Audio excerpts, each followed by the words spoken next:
Okay. I'm so sorry. I've been having trouble with my videos working. Hopefully that won't happen again. But this is the first part of the video. You've probably watched everything else at this point, but maybe not. So we're in our 2.4 measures of variation note set, and the first thing after all the vocabulary is to find the range of a data set, which obviously we all know how to do. Range is just max minus min. So you just have to look at your data set and find the maximum value, which this time is 59, and the minimum value, which is 29. So my range is 30.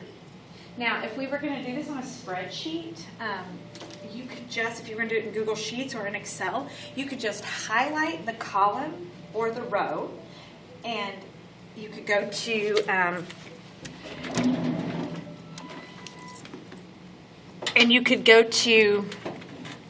functions and enter a function, and range is one of the functions. So is max and min. So I mean, obviously, you don't need to do that in a situation where you only have, 10 pieces of data or whatever. But if you had 100 pieces of data, it might be hard to look at the whole list, but you can just do that on a spreadsheet, so it's pretty nice. All right, next is the 2 steps to find the deviations of a data set. So yesterday in our activity, we were finding the standard deviation, and finding the deviation is part of that. So in order to find the deviation, first you need to figure out what it is you're deviating from. So you want to find the mean of the data set. That's your first step.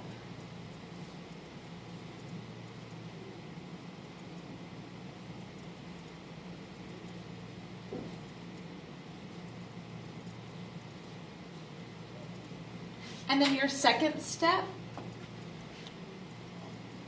after you found the mean, is subtract the mean from each data value. Or we kind of talked about it yesterday. It doesn't matter what order you're doing it in, but finding the distance. So we're going to subtract the mean from each data value. All right, so if we are looking for the deviation, we'll just call it deviation. And the deviation is found, data value is x minus mu representing your mean. Obviously, if we wanted to do this for a sample, we could do x minus, and instead of the mean, we would use x bar. So on this particular one, they want us to use the data set we were just doing, the teachers' salaries. So I'm going to rewrite them here. And I'm going to show you how to do them by hand, but at the same time that I do that, I am also going to show you how to put them in your calculator. When I say do them by hand, I'll show you what I mean. I think you probably, if you've already watched the video, you already know. Your calculator, you can just find the standard deviation in one push of a button. When I say finding it by hand, I mean actually writing out the process of what you're doing. So same thing where this deviation is concerned.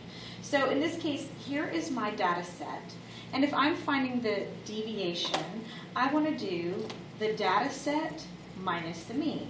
So it would be 39 minus, and we calculated the mean to be 41.727.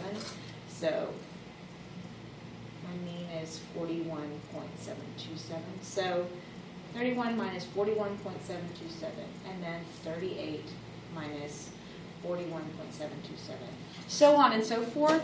I'm not going to write them all down because I want to show you how to input them in your calculator. So if you will go to Stat, so the Stat button is right here next to the arrow. You'll use that a lot because that Stat button actually stands for statistics. So a lot of the things we do will be right there. I hit Stat, it automatically pulls up this menu.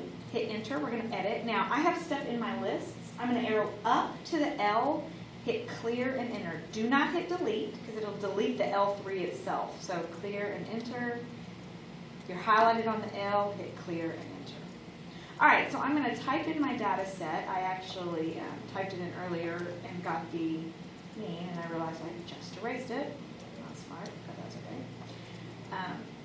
It says on your page that there are 10 data points. There's actually 11. I've recounted them over and over because it makes me crazy that it says that. Okay, so now, here's the little trick on the TI-84.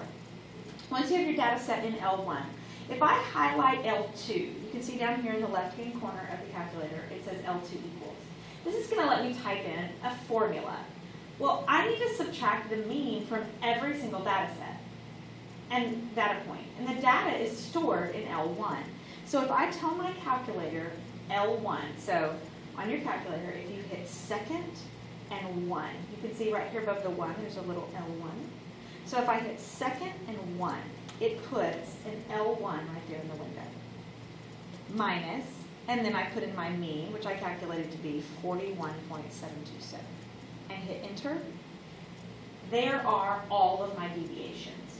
And I can just scroll down and write them in. So that's how you do it in your calculator. Now technically, when I say do it by hand, this is what I mean. You're going to have a column, and then you're going to put it in your calculator like this and copy this column. Because with statistics, we have lots and lots of decimals. It would take us forever to actually do anything by hand. So we just mean that we want you to show that you understand the process.